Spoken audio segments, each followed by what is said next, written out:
Hello, good morning, नमस्ते। मेरा नाम कविता शर्मा है और आज हम हिंदी ग्रामर में नेक्स्ट टॉपिक पढ़ेंगे अलंकार। अलंकार को इंग्लिश में ऑर्नामेंट्स कहते हैं। तो हम स्टार्ट करते हैं। अलंकार क्या होता है? अलंकार शब्द आलम धातु से बना है जिसका अर्थ होता है आभूषण। जैसे कि हम कोई भी कपड़े पहनते हैं या उसको सुंदरता के लिए हम आभूषण पहनते हैं, तो किसी भी वाक्य को सुंदर बनाने के लिए उसमें अलंकार का यूज़ किया जाता है। जिस प्रकार सुवर्ण आदि के आभूषण से शरीर की शोभा बढ़ती है, उसी प्रकार काव्य अलंकारों से काव्य की शोभा बढ़ती है। अलंकार दो प्रकार के होते हैं। अलंकार के दो भेद हैं, शब्दालंकार, अर्थालंकार। ठीक है, शब्दालंकार वह होता है जो शब्दों के आधार पर अलंकार प्रयोग किए जाते हैं। अर्थालंकार उसे कहते हैं जो अर्थ के आधार पर अलंकार यूज़ होते हैं। अर्थालंकार, उपमा अलंकार, रूपक अलंकार, उत्प्रेक्षा अलंकार, अतिशोक्ति अलंकार। तो हम फर्स्ट पढ़ते हैं उपमा अलंकार। अर्थालंकार का फर्स्ट है उपमा अलंकार। उपमा अलंकार किसे कहते हैं? जिस पंक्ति में योजक चिन्ह आए या शब्द सा, सी, से या सीरस, ऐसा, जैसा, जो, सदृश, समान आदि शब्द आते हैं वह उपमा अलंकार कहते हैं। जैसे मुख चंद्रमा सा सुंदर है, सा, कर कमल सा कोमल है, ये उपमा अलंकार। इस अलंकार में दो पॉइंट्स जरूर आते हैं, उपमान, अपमान और उपमेय। ठीक है, अपमान तो वो होता है कि कोई वस्तु या कोई चीज़ जो कोई काफ़ी पॉपुलर होती है, प्रसिद्ध होती है, वो है अपमान कहलाई जाती है।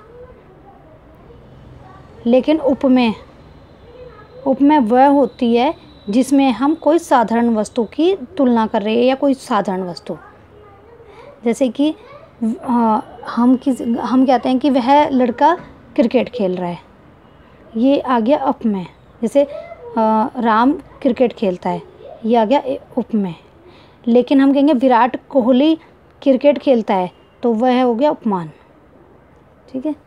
सेकंड, रूपक अलंकार किसे कहते हैं? रूपक अलंकार, पंक्ति में योजक चिन्ह आता है परंतु सा, सी, से नहीं आता। उपमा में तो योजक चिन्ह भी आया था, सा, सी, से भी आया था, लेकिन रूपक अलंकार में सा, सी, से नहीं आता है। चंद्रमुख चरण कमल बंदो हरिधाराई, ये हो गया रूपक अलंकार। उसका मुख चंद्र के समान सुंदर है, उसके चरण कमल के जैसे हैं। उत्प्रेक्षा अलंकार, उपमेय में उपमान की संभावना होती है। सॉरी, ये अपमान या उपमान है।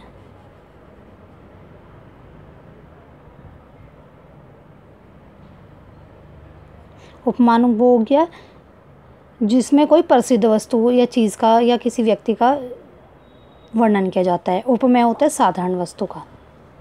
उपमेय में उपमान की संभावना होती है, जैसे मनु, मानो, मनहु, जानो, जनु, जनहु आदि की, यानी कि कोई साधारण वस्तु की तुलना बड़ी प्रसिद्ध वस्तु से की जाने की संभावना होती है। जैसे मुखो मानो चंद्रमा, उसका मुख चंद्रमा के समान लगता है, तो उस लड़की का मुख किसके जैसे? चंद्रमा के। वो लड़की तो साधारण होगी लेकिन चंद्रमा हमारा प्रसिद्ध है, तो वह उपमान हो गया, यह उपमेय होगी। नेत्र मानो कमल, नेत्र, उस लड़की के नेत्र ऐसे हैं जैसे कि कमल के समान, तो नेत्र हमारा हो गया उपमेय, कमल हो गया उपमान। ये दोनों उपमान हो गए हमारे, ये भी हमारा उपमान हो गया। अतिशोक्ति अलंकार, किसी बात को बढ़ा चढ़ाकर कोई लोक सीमा से बाहर की बात कहना। जैसे किसी को हम बढ़ा चढ़ाकर अपने बारे में बता रहे हैं, किसी चीज़ के बारे में बता रहे हैं, तो वही अतिशोक्ति अलंकार होता है। जैसे आगे नदियाँ पार अपार, घोड़े कैसे उतारे पार, राणा ने सोचा इस पार, तब तक चेतक था उस पार। मतलब कि जैसे कि महाराणा प्रताप थे, उनका घोड़ा चेतक वो बहुत ज़्यादा तेज़ दौड़ता था, ये उन्हीं का वर्णन कर रहे हैं। तो बता रहे हैं कि मेरा चेतक इतना अच्छा और इतना तेज़ दौड़ता है, इतने मैंने सोचा तो इतने में उसने नदी भी पार कर ली, पर इतना पॉसिबल नहीं है कोई इतने फास्ट स्पीड में दौड़े। तो ये अतिशोक्ति अलंकार। मानवीकरण, अलंकार, जब प्रकृति चीज़ों में मानवीय भावनाओं के होने का बोध होता है तो वहाँ पर मानवीकरण अलंकार होते हैं। जगी वनस्पतियाँ अलसाई, मुख धोती शीतल जल में। ये है प्रसाद जी की कविता। अब हो गया शब्द, पहले हमने अर्थालंकार जिसमें अर्थों का बोध होता है अलंकार का, ये सेकंड पढ़ा है हमने शब्दों का आधार पर अलंकार।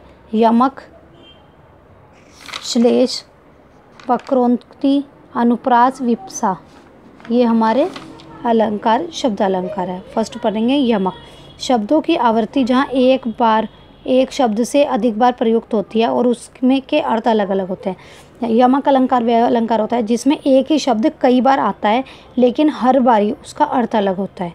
जैसे कनक कनक, ये दोनों सेम शब्द आए हैं। कनक कनकते सौरुई मादकता अधिकाय, वा खाए बैरा जग या पाए बैराय, ये बिहारी जी की है। तो कनक शब्द एक में सोना का अर्थ दिया है, एक में धतूरे का, ये हो गया यमक अलंकार। सेकंड श्लेष अलंकार, एक शब्द में एक से अधिक अर्थ जुड़े हों श्लेष अलंकार कहलाते हैं। जहाँ कोई शब्द एक ही बार प्रयुक्त होता है परंतु प्रसंग भेद में उसके अर्थ अलग अलग होते हैं। जैसे एक ही शब्द होता है उसमें यमक में तो दो शब्द थे, वो उनके अर्थ अलग अलग थे, लेकिन इसमें एक ही शब्द है उसके अर्थ अलग अलग प्रयुक्त हो रहे हैं अलग अलग बार में। रहीमन पानी राखिए, बिन पानी सब सूना, पानी गए ना उभरे, मोती मानसूस चून, ये रहीम जी का है। पानी, एक पानी का अर्थ है चमक, एक का है प्रतिष्ठा, एक का है जल। तो ये हमारा हो गया श्लेष अलंकार। वक्रोक्ति, प्रत्यक्ष अर्थ के अतिरिक्त भिन्न अर्थ, जो प्रत्यक्ष देखने में हम सोचते हैं उसका लेकिन अर्थ अलग होता है। जैसे एक कबूतर देख, हाथ में पूछा कहाँ अपर है, तो ये दो टाइप के होते हैं। श्लेषमूल वक्रोक्ति और काकुमूला वक्रोक्ति। श्लेष के द्वारा वक्रोक्ति होती है। इसमें कहा जाता है अपर कैसा है, वह उड़ गया सपर है, ठीक है। सेकंड ध्वनि विकार, इसमें तो श्लेष के द्वारा वक्रोक्ति होती है, इसमें ध्वनि विकार या आवाज़ परिवर्तन के द्वारा। आप जाइए तो, जिसमें देखिए आप जाइए, आप सुनिए, तो इसमें वर्ड एक ही हो रहा है लेकिन उसमें परिवर्तन आ रहा है वर्ड्स में। आप आइए तो, आप नहीं आए जाइए, ये हमारा हो गया काकुमूला। फोर्थ विप्सा अलंकार, मनोभाव को प्रकट करने के लिए शब्द दोहराना जाता है। विप्सा दोहराना या दोहराना, मतलब चेंज होता रहता है और वर्ड सेम आते रहते हैं। छिही छिही, रामः राम, चुप चुपा, देखो देखा, मतलब ये वर्ड होते हैं, ये चेंज होते रहते हैं, ठीक है। अनुप्रास अलंकार, व्यंजन वर्णों की आवर्ती होती है, इसमें व्यंजन की आवर्ती होती है। बदऊ गुरु पद पदमऊ पराना, सुरुचि सुबास सरस अनुरागा, जिसमें प द स र की आवर्ती बार बार हो रही है। ये ब द उ ग उ, ये रदू, सु सु स र र प प प, इसमें अनुप्रास अलंकार में व्यंजन वर्णों की आवर्ती पुनः होती रहती है। ये तो तीन प्रकार के होते हैं। छेकानुप्रास अलंकार, व्यत्युनुप्रास अलंकार और दूसरा है लाटानुप्रास अलंकार। छेकानुप्रास अलंकार वो होता है अनेक व्यंजनों की एक बार स्वरूपतः व क्रमशः आवर्ती होती रहती है, जिसमें व्यंजन की एक बार आवर्ती होती रहती है, बार बार मतलब एक ही वर्ड की बार बार आवर्ती होती है। ऐसी है बदऊ गुरु पद सदुम पराना, सुरुचि भूषा सुबास परस अनुरागा, ये तुलसी जी की है। व्रतनुप्रास अलंकार, अनेक व्यंजनों की अनेक बार स्वरूपतः व क्रमश आवर्ती होती है। कालावती केलीवती कलिमवती। थर्ड है लोटानुप्रास अलंकार, तात्पर्य मात्र के भेद से शब्द व अर्थ का दोनों की पुनरुक्ति होती है। लड़का तो लड़का ही है, जैसे लड़का सामान्य लड़का ही तो है, वह बुद्धि लड़के की हम कल्पना कर रहे हैं या उसके गुण बता रहे हैं। तो आज हमने पढ़ा अलंकार, ऑर्नामेंट। आप लोगों को क्लास अच्छी लगी हो तो उसको लाइक करें, शेयर करें, सब्सक्राइब करें। Thank you.